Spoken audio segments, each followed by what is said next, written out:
Okay, we're in the garage today. Absolute disaster. More disaster than ever before. Way too much stuff here. Doing a video, not on the boat, not on the side-by-side, not on the snowmobile, not on the KTM, and not on the Yamaha back there, or the Silverado. So I got some parts here. Got brand new Duratrax and Bilstein shocks from Rock Auto. These are going on, something I never show here. Mine garbage mountain, but that's the family vehicle there. So it's a 2021 TRD, sorry, 2018 TRD off-road KDSS. I just grabbed some Bilstein lift shocks. So I have another video showing how to put the clips on, circlips. Instead of killing your fingers, you can use circlip pliers, kind of slide them up. They start on the stock setting, and then stock 0.85 inch, 1.75 inch, 2.5 inch. So I'm going to do 1.75 inch in the front, reuse the old springs, and put 1 inch lift springs in the back with new shocks as well. The fun part is I don't have a spring compressor, so I'm doing the no spring compressor lift style with the KDSS. So to start, take your measurement from center cap to top of fender, which I did here. Again, I haven't even cleaned them between projects. I was doing so much stuff on this, which it's still sitting somewhere here. There we go. So front right, that's center cap to fender, front left, right rear, right left, rear left, rear right. There we go. Take your measurements so you can refer back to that after. Next thing I did was jack it up to get the skid plate off, which will give me a lot more room here. And well, everybody's scared of this, the KDSS. So that cylinder right there, what I did was actually ratchet strapped it. I don't know if you can see the strap kind of goes around, keep a little bit of forward tension, and I have the jack as well in there. Then from there, I want to get an impact and a 17 mil and zing those out as quickly and swiftly as you can so you don't damage the threads. They're actually not too bad. They came out fairly decent. So once you got one side, we need to go around, do the other side. That will release the sway bar. So I'll have more clearance to drop the lower control arms. And this thing, well, we got lots of salt here in Canada, so everything's pretty rusted, even though I've oil sprayed the shit out of it. So that's the starter. So after taking them out, I kind of moved it. You can see like it dropped down. It's really not that bad to get back into place. Like if you hook that in and jack up, when I actually jacked the bottom of this, like it went right back in place. So hopefully it shouldn't be too bad to put back in. The tools, got one side in. So KDSS is off. Have it jacked in the center there. And a couple jack stands on the front. Mark your shock, the spring, sorry, right there, alignment, so it seats properly. Cleaned up all the threads and sprayed them with some penetrating fluid. Hit them with a wire brush, just a hand one. And this is important. Mark all your lower control arm, cam adjusters, the inside as well. I don't know if you can see that. Mine was pretty seized, so I got it to loosen up, but I still had to push down on the breaker bar to get that lower control arm off. So this other side here, I had to actually use my torch to heat up the nut. It was a lot easier. I'm probably just gonna go straight to the torch on this one as well. Okay, so I have the lower control arm jacked up there. Remove the two ball joint bolts that, oh, there we go, sorry, that go up there. So I took those out, marked my cams, loosen my cams, loosen it there, and loosen it there. And it'll start to open up and hopefully give you more play. The other one, honestly, I had to just keep pushing down the pry bar. Then after my torch, I got the nut off there. Redneck tip, I think it's a 17. If you have a 17 but you don't have a ratcheting metric, break it free with the 17 and use 11/16 to ratchet it, and then put a adjustable wrench on the top there while you're ratcheting, and that'll come off a little quicker. Got my spring marked. It broke this nut here free for the lower shock mount. That is a 3/4 as well. And now I need to lower the jack and it should start coming down. Realistically, it's supposed to drop, but I doubt it will. So let's just see. Yeah. So there you go. No tension on the jack. That's how much it's going to come down. And then I need to just start getting my pry bar under there, start prying it, and hope for the best here. Okay, so after prying down, you can see my cam alignments are way out. What I did was got this pry bar right across and under, push down. That'll let that drop. Don't try and pull the shock and the spring at the same time. Try and get the shock down and it's gonna slide right through here. If you don't have enough clearance, just grab whole caliper and that'll kind of swing over. Give you a little more room. The shock's gonna come out, and then hold the spring in and then pull the spring out the top. And reassembly is basically the same, but that's the route you want to take. Okay, on the third ring, this direction. If you flip it upside down, you'll have a mega redneck lift kit. And I pulled this off. I really don't think you need it. That's just for shipping. Holds the dust cover. Small washer, slide it up. Rubber washer, cushion gasket, this on top. Not the best how-to, more of a guideline, but getting it in here is a little tricky. You want to make sure that's lined up.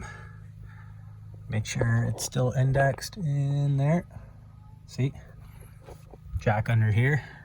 It's going to push the whole thing up and put your washer, your rubber cushion, washer, nut, start tightening until it kind of squishes out 18 feet-pounds torque.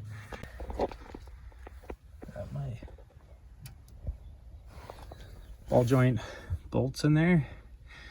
Torqued them to 118 feet-pounds. These cams didn't move, or maybe they moved back once I jacked it up. I can't remember. Snug that up, the lower bolt for the shock. And then what I did to get this back, because obviously the rubber and everything's tight on this old truck, I got my adjustable wrench, literally put it on there, pulled from underneath here to bring the alignment tabs back in place. And as I was holding it, I reached and wrapped my arm around here and tightened that up with my impact gun. So now it's kind of snug, and this is with tension on it. It's actually off the jack stand, which is very similar to having a wheel on, but I will retorque once everything's seated. Now for KDSS, the fun part. Got the KDSS lined up. I know I didn't show it. What I did is, with the wheel off, still had my jack underneath here, and I jacked the control arm up and pushed this with my foot until the bottom lined up those hooks there, and then I slowly lowered the jack until it ran into these hooks here. And then I kind of just moved it around with a screwdriver to get the bottom one started. And then once I got the top one, the bottom tightened where I left about a bit of a gap there, I started just kind of moving a flathead screwdriver around in there and just adjusting the control arm up and down to get some play and using the jack. So put the wheel back on and lowered it. It's on jack stands. Then I had this ratcheted around the piston. So I got my jack, supported that, took the ratchet strap off, put the ratchet strap around the control arm and the sway bar, and started ratcheting it tighter. And now what I'm going to do is try and adjust the height of the lower control arm with the jack and try and get it to line up. We'll see how this works. So I have the jack under the center. I added another ratchet strap to raise and lower this and pull it in with this one. And then I kind of slid it on the sway bar use a screwdriver to kind of pry it and line up, and the bottom should go. So once I get the bottom, then what I'll do is leave it just a little bit loose in there and then start prying the top one over.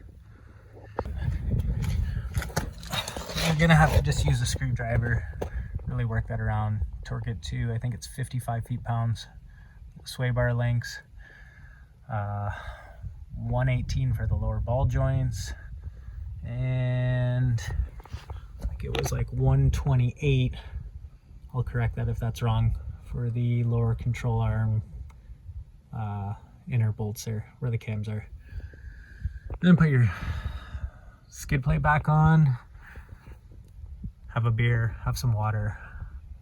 Your back's gonna kill for weeks. And make sure everything's torqued. Work your way around. Now I jacked up the rear at the axle, put some jack stands, take your both wheels off. That's where I have this shock with some channel locks that helps huge on there. And then same thing, I tried penetrating oil, put a little heat on that with the torch, and it's starting to back right off. Got the top nuts off, both sides. Center jacked up. What you're gonna wanna do, put a jack underneath the axle. If you're gonna take those top nuts off, so your axle doesn't drop all the way. Put the jack underneath the sway bar. Then there's going to be 2 bolts right there that go in there to hold the sway bar on. So you're going to take both sides out and then slowly lower down the sway bar. So now the whole rear axle is free floating. I didn't disconnect the ABS. I disconnected both shocks. Supported the rear axle. You can actually lower the rear axle all the way. Then what I did, I hear the driver's side is the tightest. So I simply push down on the axle here, pop the shock right out, sorry, the spring out. So the isolator was sitting on top, put it into the new one there. But what I did was I jacked up this side, came around. Go, good. And then push down here with all my weight, put the spring up and pop it in.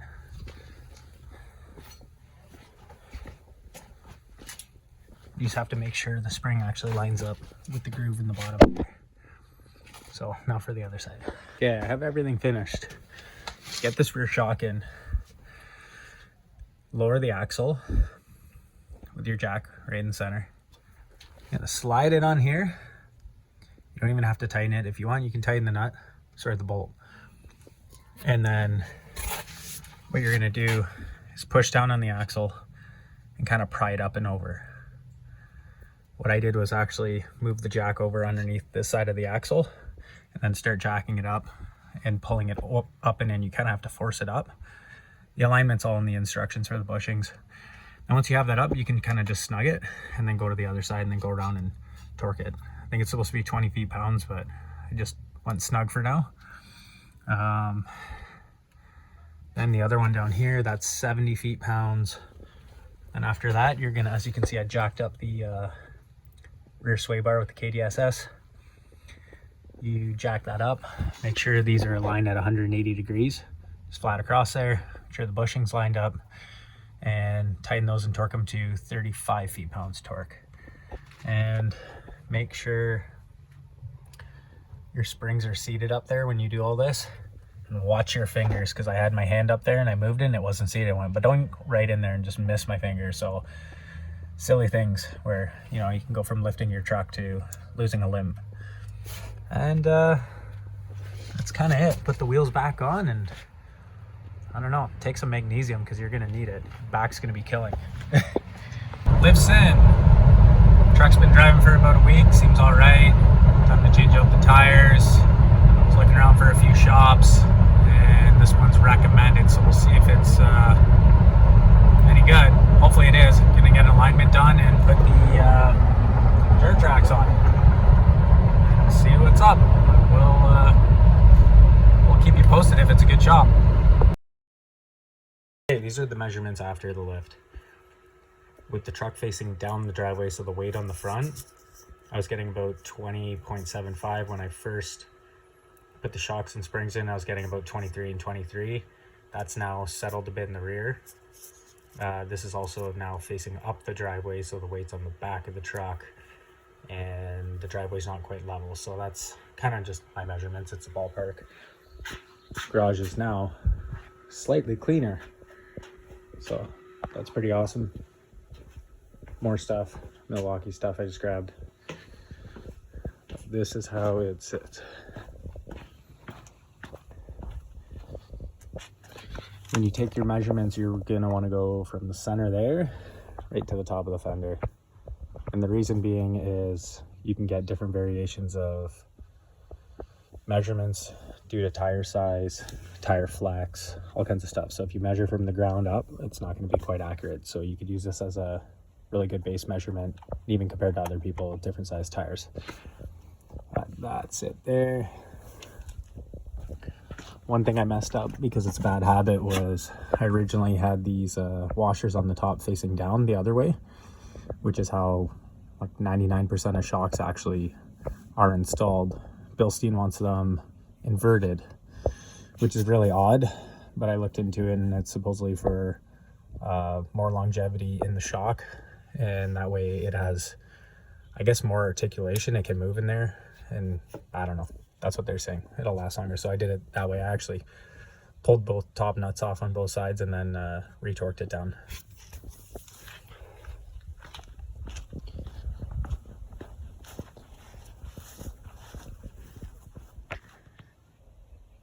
That's it. See, it's pretty level. And that's 1 inch in the back and 1 3/4 in the front.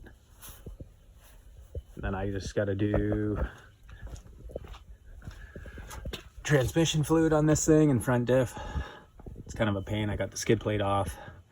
There's a whole storage box, but because I have the cab, the whole cab has to like kind of half come off to get the storage box off. So I've been just running it around like this. I did the rear diff, the oil, a bunch of other stuff. So yeah, that's the update.